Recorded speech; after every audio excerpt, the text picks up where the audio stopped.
There's a number that's been circulating in Rome's corridors for 3 days, which no one has denied and which is embarrassing more than one person. It's about the cardinals. It's about something everyone takes for granted when they think of a prince of the church, and which it seems isn't at all a given. I'll tell you the numbers shortly, because first we need to know who put it down in black and white. Without that, it's just a figure thrown on social media. His name is Francesco Capozza. He's the Vatican correspondent for the daily newspaper Il Tempo, and for years he's been considered one of the best-informed Vatican correspondents in Italy. He's not a marginal voice. He says he worked for months, consulting seminaries, pontifical universities, and religious congregations. Then he published the results in a few lines, and everything started from there. Over 65% of the current College of Cardinals, he writes, don't know even a word of Latin. They've never studied it. They've never understood it. 2 out of 3 cardinals. And Latin, it should be remembered right away, is not just any language for the Church. It is its official language, the one in which it writes its laws. Capozza doesn't stop at the number. He adds that most of these cardinals don't even speak English, but only their own national language. This is a second point, different from the first. And he reports a detail that is more striking than any percentage. Some cardinals concelebrating in St. Peter's were not even able to correctly recite the canon of the Mass. Then comes the hardest part, and it's important to make it clear from the start that these are his words, not ours. He speaks of a grave legacy from the previous pontificate.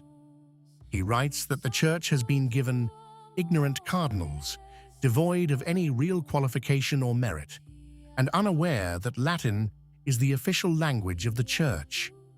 He adds that many lack specific expertise, no solid foundation in canon law, theology, or liturgy.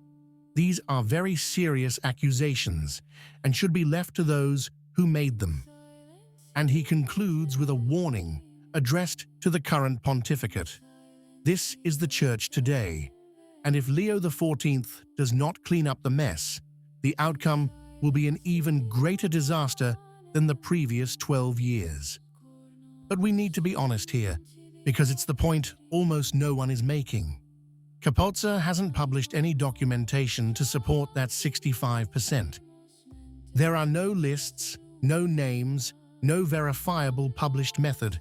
There's his word and his months of work, and for now, nothing else. It must be said clearly. German theologian David Berger, who reported the news, makes a weighty observation. Capozza is not one for sensationalism, and his assessments have repeatedly proven reliable. And there's a second element, this one verifiable.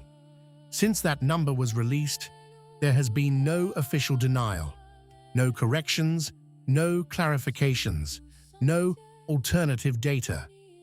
So the first question, the superficial one, is simple. Even if the figure were inflated and were half instead of 2/3, would it really make any difference? Because the point isn't the number. The point is that no one within the Church felt the need to say, it's false, and here are the real data. And then comes the second question, more awkward than the first. Does Latin really matter, or is it just the nostalgia of those who long for a bygone era? For nearly 2 millennia, papal legislation, canon law, and the authoritative texts of the magisterium have been promulgated in Latin, not out of habit, nor even for aesthetic taste. A language that no longer evolves retains theological precision in a way that no living language can. Its vocabulary doesn't follow the fads of the moment. Precisely because its meanings remain fixed, Latin manages to express immutable truths with a clarity that endures.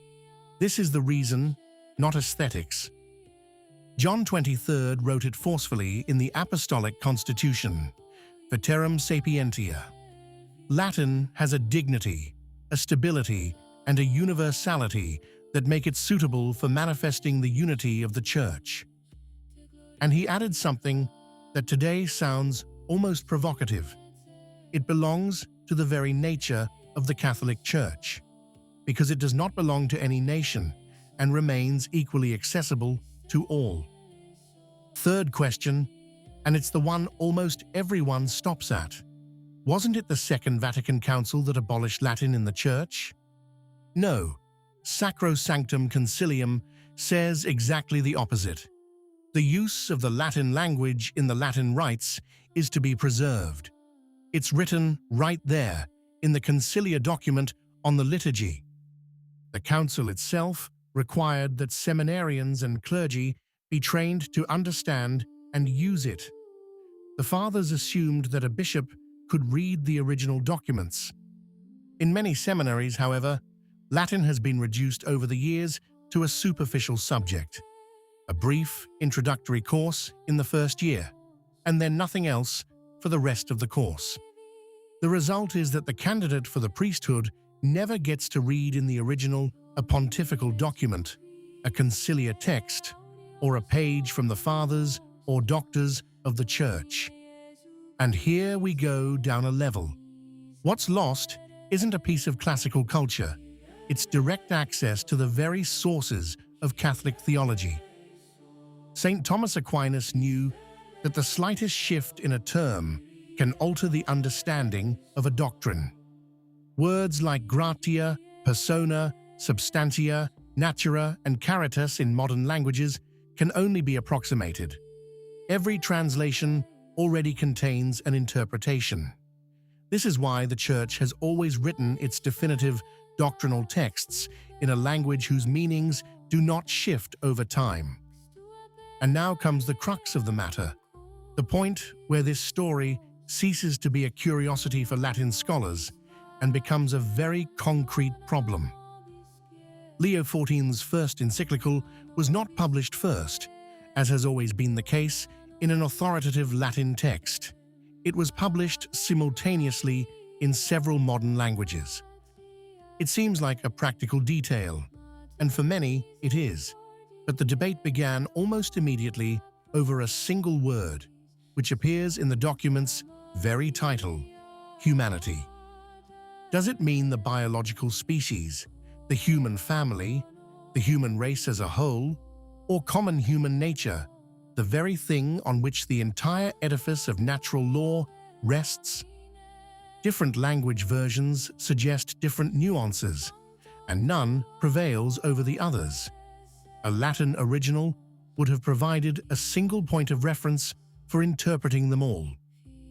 At a time when the foundations of Christian anthropology are being questioned from many sides, the precision of concepts is by no means an academic luxury. It determines how doctrine is understood, and ultimately how it is lived in the concrete lives of the faithful. Benedict XVI repeated this many times, and not only to theologians.